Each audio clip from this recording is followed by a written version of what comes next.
Weimar 1924 to 1929. Weimar politics. Stresemann knew that economic problems and political problems were linked. Germany was crippled at this stage due to the First World War.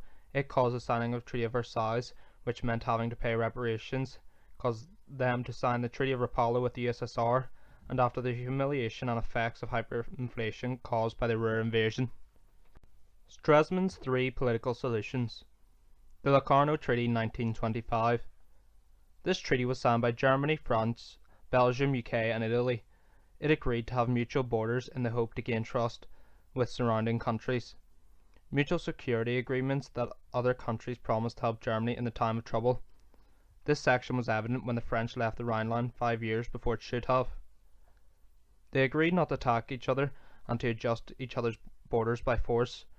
Germany agreed to use only peaceful means to solve problems. League of Nations 1926.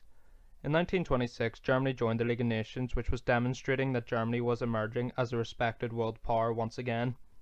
It also led to the Allies to oversee the military restrictions in the Treaty of Versailles.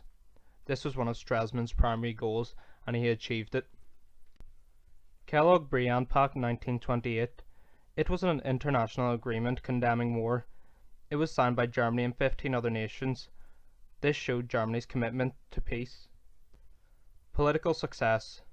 There was a drop in extremist party support. The Communists and Nazis were losing support in the 1928 elections, whereas pro-Weimar parties were gaining the majority of the vote. Tensions with Germany and other countries that were caused by World War I were lessening.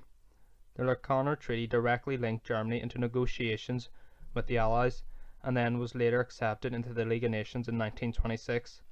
This really pleased the people of Germany. Stresemann got terms of the Treaty of Versailles altered into a fair agreement.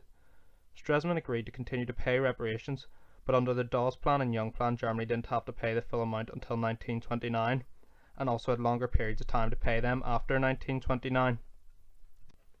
Political failure.